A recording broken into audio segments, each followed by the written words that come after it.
ফিলিস্তিনের পশ্চিম তীরের রামাল্লার উত্তর পূর্বাঞ্চলে সিনজিল শহরে ভোরের আলো ফোটার আগেই হামলা চালায় ইসরায়েলি বসতি স্থাপনকারীরা। ফিলিস্তিনি সংবাদ মাধ্যম ওয়াফা জানায়, তারা শহরের পূর্ব দিকের প্রবেশ পথে গিয়ে অন্তত 4টি গাড়ি পুড়িয়ে দেয়।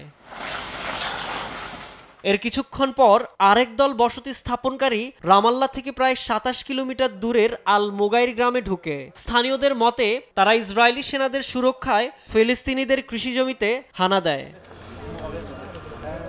সম্প্রতি সপ্তাহগুলোতে পশ্চিম তীরে বসতি স্থাপনকারীদের হামলা বেড়েছে, বিশেষ করে জলপাই সংগ্রহ মৌসুমে। ইসরায়েলি প্রধানমন্ত্রী বিনিয়ামিন নেতানিয়াহু বলেন, এ সহিংসতা দমন করতে সরকার পূর্ণ শক্তি ব্যবহার করবে।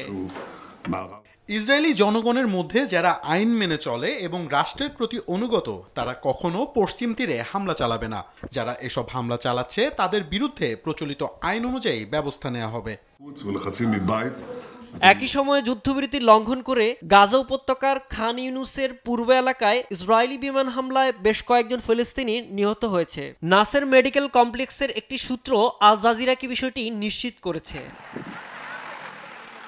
এদিকে মার্কিন সমর্থিত একটি খসড়া জাতিসংঘ প্রস্তাবে ফিলিস্তিনি রাষ্ট্রের সম্ভাবনার কথা উল্লেখ থাকায় ইসরায়েলের ডানপন্থী নেতারা তীব্র প্রতিক্রিয়া দেখান। রোববার মন্ত্রিসভা বৈঠকে নেতানিয়াহু আবারও বলেন, ইসরায়েল কোনোভাবেই ফিলিস্তিন রাষ্ট্র মেনে নেবে না। ইসরায়েল এখনো ফিলিস্তিন রাষ্ট্রের বিরোধিতা করছে। হামাসকে নিরস্ত্র করা হবে, সহজ পথে হোক বা কঠিন পথে হোক। মার্কিন প্রেসিডেন্ট ডোনাল্ড ট্রাম্পও চাচ্ছেন হামাসকে চিরতরে নির্মূল করা হোক, এতে গাজায় শান্তি ফিরে আসবে।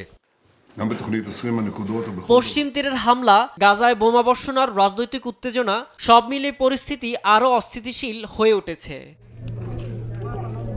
সাইদুজ্জামান, নিউজ ডেস্ক, দেশ টিভি।